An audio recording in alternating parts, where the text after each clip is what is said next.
Hi, this is Melinda Martin with Martin Publishing Services, and today I'm going to clear up the confusion between end sheets and self-ends. End sheets and self-ends are two different ways to accomplish the same thing. They are both used to affix your book block to the greyboard.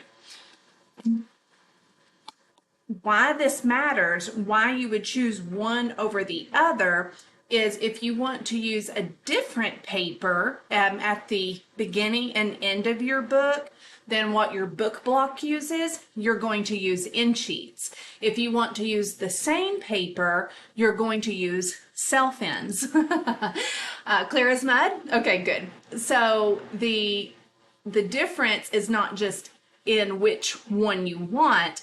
The difference is in how your file is set up, which is impacts your pagination, which impacts your print quote.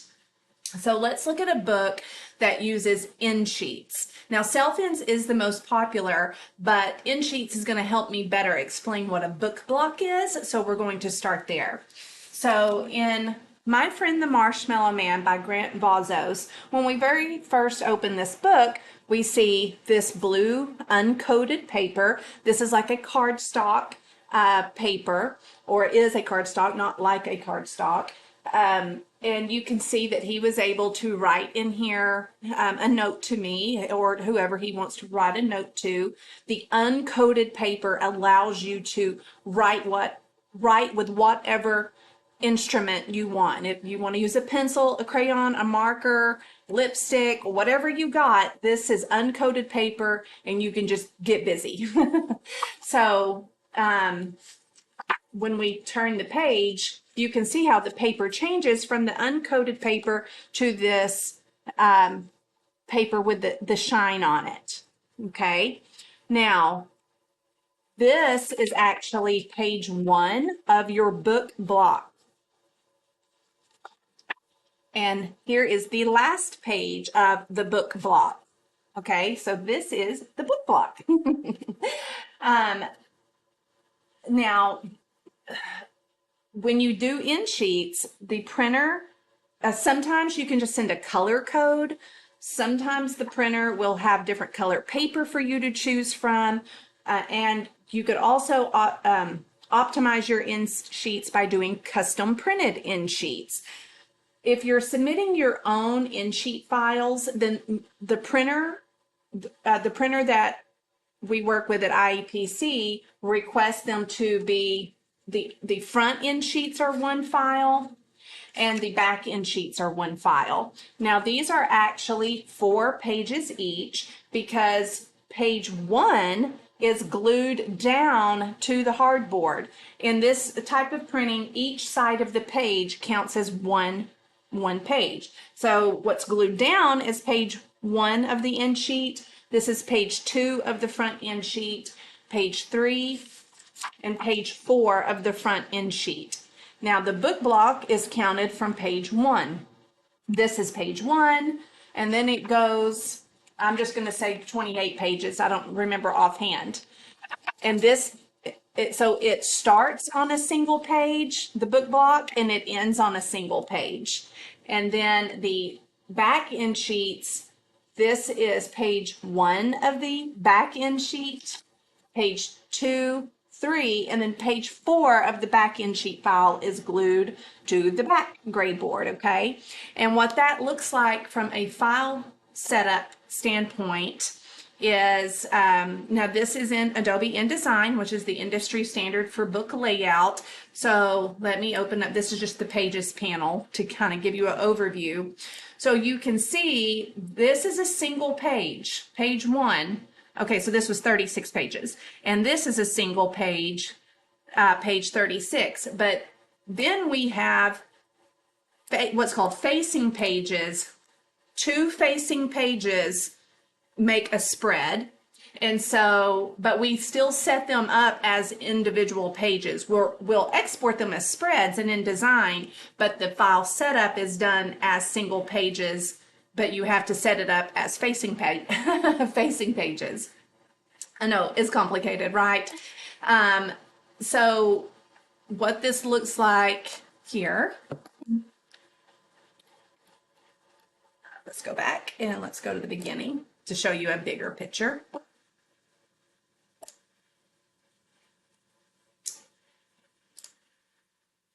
Of course, it wants to be persnickety. Let me just do it this way then.